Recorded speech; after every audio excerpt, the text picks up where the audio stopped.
के राष्ट्रपति Donald Trump 1 अक्टूबर से भारत पर जो अपनी ब्रांडेड दवाइयाँ, जेनेरिक दवाइयाँ जो हैं उस पर टैरिफ यानी 100% अतिरिक्त लगा रहे हैं। तो इससे ये समझ में आता है कि अमेरिका के राष्ट्रपति डोनाल्ड ट्रंप कब यू टर्न ले रहे हैं उनका कोई मालूम ही नहीं है।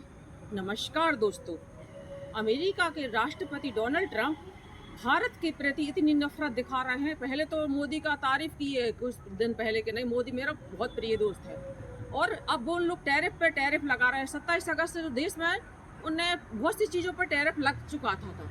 अब जो अपने भारत की जो ब्रांडेड दवाई हैं, जो फार्मा कंपनियां हैं, उन पर ये नज़र लगाए हुए हैं। तो इससे ये समझ में आता है कि राष्ट्रपति डोनाल्ड ट्रंप को ये समझ में नहीं आ रहा कि इससे करके आप अपने देश को भी खतरे में डाल रहे हैं। इससे ये समझ में नहीं आ रहा है आपको को जो भारत से जो जेनेरिक दवाइयाँ जाती हैं वो काफ़ी यहाँ की भारत की यानी बनाई हुई और यहाँ की मेक इन इंडिया की दवाई है। जो अमेरिका में जाती हैं तो उन लोगों के लिए ये दवाई ये लोग अफोर्ड कर लेते हैं, और जो अमेरिका की जो दवाइयाँ मेक इन अमेरिका की है वो काफ़ी महंगी है, और भारत की जो दवाइयाँ हैं वो काफ़ी सस्ती हुई। तो वहाँ के जो मिडिल क्लास यानी फैमिली है वो आसानी से इन दवाइयों को ले सकते हैं। अब ये समझ में आ रहा है कि इस तरह की वो करेंगे तो अमेरिका में बहुत ज़्यादा महंगाई बढ़ जाएगी, क्योंकि ये लोग इस चीज़ की दवाइयाँ लेने अब यहाँ से जाएगी तो टैरिफ लगेगा, तो उससे वो यानी ये समझ में आएगा कि जो यहाँ की जो दवाइयाँ तो उन लोगों के लिए यानी बजट उन लोग का गड़बड़ हो जाएगा, तो वो लोग इस चीज़ दवाइयों को अवॉर्ड ही नहीं कर पाएंगे। तो इससे समझ में आता है वो अपनी जो देश की अमेरिका की जो देश की नागरिक है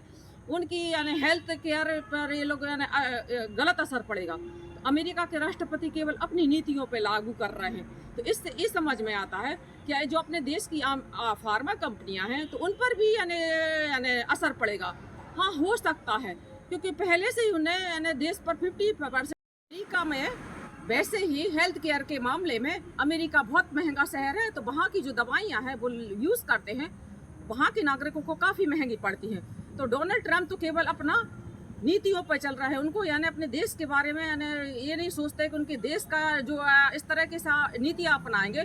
वहाँ की अर्थव्यवस्था तो वैसे ही हिली हुई है और काफ़ी महंगाई बढ़ गई, और अब हेल्थ केयर पर उन लोग के कर रहे हैं, इसलिए वहाँ पर अमेरिका में डोनाल्ड ट्रंप के खिलाफ काफ़ी यानी आम नागरिक है जो सड़कों पर हिंसाकारी प्रदर्शनकारी कर रहे हैं। जो जिस तरह से नेपाल में हिंसा भड़की हुई थी उसी तरह से इनकी इन स्थिति के कारण डोनाल्ड ट्रंप की जो अपनी नीतियाँ लागू कर रहे हैं वहाँ पर भी नेपाल की तरह अमेरिका में यानी खूब प्रदर्शनकारी यानी लाठी चार्ज हिंसा यानी जारी है। तो वहाँ पर वहाँ ये बोल रहे हैं वहाँ के कि इस तरह से ये करेंगे तो यानी जो तो वो जब राष्ट्रपति डोनाल्ड ट्रंप पड़े थे तो उनने जब ये यानी देश में यानी जब चुनाव लड़े थे तो इसकी ये कहा था जो देश में जो घुसपैठ है तो उनको बाहर निकाल दिए जाएंगे। तो इस कारण से काफ़ी यानी जो बहुत ज़्यादा जनसंख्या में रह रही है तो उनको बाहर निकाला जा रहा है। इससे बहुत आम नागरिक भी बहुत परेशान है। तो इससे ये समझ में आता है कि डोनाल्ड ट्रंप अमेरिका को यानी अपने दे तो रहे प्राथमिकता, लेकिन हेल्थ केयर के बारे में ये नहीं सोच रहे। तो उसी तरह से ये देख लीजिए यानी उनके जो यानी डोनाल्ड ट्रंप के जो मंत्री हैं तो उनका बोलने का बयान आता है, उनके बोलते हैं हाँ ये तो सही है, भारत को सुधरना होगा, भारत को नहीं सुधरना होगा, अमेरिका को सुधरना होगा। तो ये वाली अपने देश के लिए बोलने के लिए सभी तत्पर यानी स्वतंत्र है। तो आपको ये बोलने का अधिकार, भले आप सुपर पावर, ऐसा तो हो नहीं सकता कि भारत अपने यानी राष्ट्रहित का ध्यान नहीं रखेगा। तो वहाँ के जो यानी डोनाल्ड ट्रंप के जो मंत्री वगैरह हैं तो वो बोलते हैं भारत को ठीक होना पड़ेगा। उसी तरह से जो यानी ब्राज़ील है उनको भी यानी सुधारना पड़ेगा।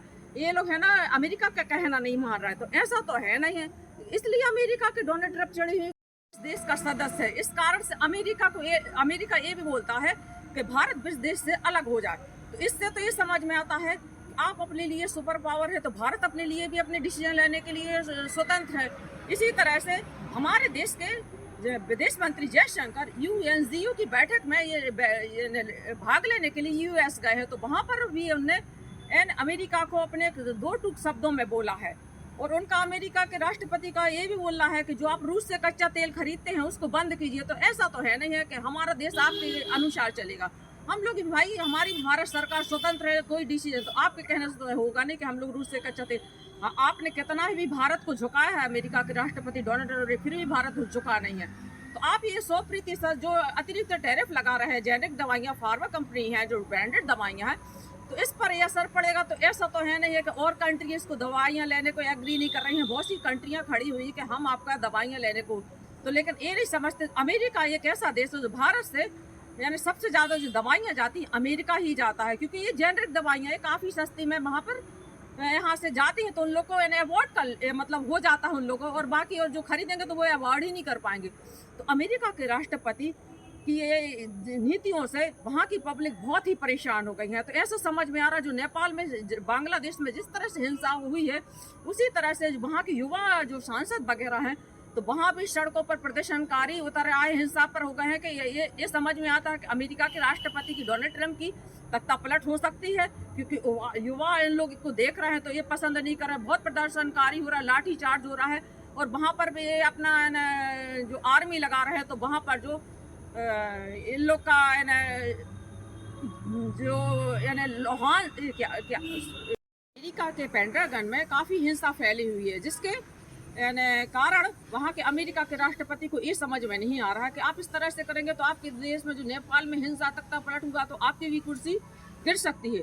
उसी तरह से आप हमेशा भारत को दबाव में रखना चाहते हो, तो आपको कितनी बार हमारी भारत सरकार ने जवाब दिया है कि आप इस तरह से भारत को झुकाना चाहेगा तो भारत आपके आगे कभी नहीं गड़गड़ाएगा, न झुकेगा, बल्कि आप पहले बोल रहा मोदी मेरा प्रिय दोस्त और फिर आप यू टर्न ले लेते हो, इसका कोई मतलब ही नहीं है। इसी तरह से अमेरिका के राष्ट्रपति ये सोचते हैं कि हमारा भारत में एग्रीकल्चर फार्मा खोल दें, डेयरी प्रोडक्ट्स खोल दें, जिसके लिए भारत सरकार कभी एग्री नहीं करेगी, क्योंकि इससे हमारे देश के किसान भाइयों को काफ़ी नुकसान है, अच्छी तरह से हमारी भारत सरकार जानती है। तो एक कारण अमेरिका का डोनाल्ड ट्रंप भारी बौखला है, केवल वो तो अपना फायदा ही देख रहे हैं। तो हम लोग को भी अपने भारत के बारे में, अपने किसान हित के बारे में सोचना चाहिए। इसीलिए हर चीज़ को स्वदेशी के लिए, आत्मनिर्भर होने के लिए हमारे केंद्र सरकार बोल रही है, जिस पर जोर दे रहे हैं। तो इससे ये समझ में आता है जो जेनरिक दवाइयाँ हैं, जो फार्मा है यहाँ पर, उस पर अब चोट पहुँचाना चाहते हैं। तो इसमें कई सलाहकारों ने ये भी बोला है कि हाँ अपन लोग ऐसा तो है नहीं है कि अपन अमेरिका पर निर्भर है, तो बहुत सी कंट्री एग्री कर रही हैं जो यहाँ से यू टर्न लेकर रूस यहाँ की दवाइयाँ जेनरिक मांगने को जापान है, इटली है, इंडोनेशिया है, वियतनाम है, बहुत सी कंट्री हैं जो अपने भारत से ये चीज़ें जेनरिक दवाइयाँ लेने, जो ब्रांडेड दवाइयाँ हैं, तो वहाँ भी जा सकती हैं। तो अमेरिका के राष्ट्रपति को ये नहीं समझ में आता है कि जो भारत में बन रही हैं ये दवाइयाँ, जब आप उसको बनाने की तैयारी करेंगे तो कम से कम 5 साल लग जाएगा, जब तक आप अपनी देश की मरीजों की हेल्थ केयर के साथ काफ़ी गंभीर मामला इससे हो सकता है। तो इससे ये समझ में आता है कि राष्ट्रपति डोनाल्ड ट्रंप है केवल अपनी नीतियाँ अपनी इकोनॉमी को व्यवस्थित रखना चाहते हैं। तो ये समझना चाहिए हमारे अमेरिका के राष्ट्रपति डोनाल्ड ट्रंप है 1 अक्टूबर से ब्रांडेड दवाइयाँ, जेनरिक दवाइयाँ जो उस पर अतिरिक्त टैरिफ लगा देंगे, और 50% तो पहले से लगा हुआ है। तो डोनाल्ड ट्रंप है ये नहीं समझ रहे हैं आप इस तरह से करेंगे तो भारत तो ऐसा तो है नहीं कि आपके आगे झुक रहा है। हमारे विदेश मंत्री ने कई बार घूम कर कई विदेश कंट्रियों में कई तरह से आपको जवाब दिया है कि नहीं, भारत अपनी शर्तों पर रहेगा, आपकी शर्तों पर तो नहीं मानेगा। तो आप बार बार यू टर्न लेते हैं। अब आप देख लीजिए, अगर आपकी देश की तख्ता पलट कुर्सी गिर रही थी उसके जिम्मेदार राष्ट्रपति डोनाल्ड ट्रंप ही होंगे। तो हमारी भी भारत सरकार इसी तरह से ये बोल रही है कि हम अमेरिका के दबाव में कभी नहीं झुकेंगे, हम अपनी शर्तों पे जीएंगे। उनका तो ये भी कहना है कि रूस से आप कच्चा तेल मत खरीदिए, जिससे जो रूस यूक्रेन का युद्ध चल रहा है उस पर काफ़ी इकोनॉमी की रूस की जो परमाणु शक्ति उसके कारण बढ़ रही है, और उससे रूस को काफ़ी फायदा, और वो तो ये युद्ध कर रहे हैं। तो ऐसा तो है नहीं कि जो अपने देश का डिसीजन लेने के लिए हर सरकार स्वतंत्र है। तो अमेरिका के राष्ट्रपति ये सोचते हैं कि अगर ब्रिक्स देश से हट जाएगा भारत, तो ऐसा तो है नहीं, ब्रिक्स देश जाने का ये है कि इससे हम लोगों को भी भारत के लिए ब्रिक्स देश का होना बहुत संभावित है। ये है भारत से ये भी बोल रहा है कि आप ब्रिक्स देश से अलग हो जाइए। तो ऐसा तो हो नहीं है, भारत ब्रिक्स देश का सदस्य चीन है, रूस है, ब्राज़ील है और साउथ अफ्रीका है। तो इस कारण अमेरिका के राष्ट्रपति डोनाल्ड ट्रंप इससे भी चिड़े हुए हैं। तो ऐसा तो है नहीं है कि अमेरिका के राष्ट्रपति ना किसी की दोस्ती निभाते हैं और ना ही किसी के दोस्त बन सकते हैं, ना किसी से दुश्मनी, उनका कोई विश्वास के काबिल ही नहीं है। इसी तरह से हमारे जो फार्मा कंपनी के जो एडवाइज़र हैं, तो उनसे हेल्थ केयर वाले से पूछा है कि जो अपने भारत की जो ब्रांडेड दवाइयाँ जेनरिक, इससे कोई असर पड़ेगा। तो उनने ये बोला है ऐसा नहीं है, भारत एक बहुत बड़ा बाजार है, इसमें और भी कंट्रियाँ अपना लेंगी, तो अपना देश का टैरिफ जो 100% अतिरिक्त लगा रहे हैं डोनाल्ड ट्रंप, इससे अपनी भारत की मतलब उस पर के राष्ट्रपति 50% 27 अगस्त से भारत पर पहले से ही टैरिफ लगाए, जो 100% 1 अक्टूबर से अपने देश में फिर से लागू हो जाएंगी, जो जेनेरिक दवाई ब्रांडेड पे लगा रहा है। तो अमेरिका के राष्ट्रपति को, डोनाल्ड ट्रंप को ये समझ में नहीं आ रहा है, वैसे ही आप टैरिफ लगा रहे हैं तो आपके देश में और ज़्यादा महंगाई बढ़ गई, बल्कि आपके अमेरिका पर और ज़्यादा। वहाँ के इकोनॉमी की शास्त्रियों का कहना है कि इस तरह से अगर डोनाल्ड ट्रंप करेंगे तो वहाँ की अमेरिका की अर्थव्यवस्था तो वैसे ही हिल जाएगी। तो इससे ये समझ में आता है, उनको ये समझ में नहीं आ रहा है, आप अपने देशवासियों के साथ खिलवाड़ कर रहे हैं। भारत के लिए तो बहुत से यानी दरवाजे खुले हुए हैं, लेकिन आप अपने अमेरिका के हेल्थ केयर के साथ बहुत विश्वासघात कर रहे हैं। इसके जिम्मेदार डोनाल्ड ट्रंप है। इसकी आप हमारे बारे में अगर कोई राय हो तो दीजिए, प्लीज़ कमेंट्स कीजिए। और हमारे लिए जय हिंद, जय भारत।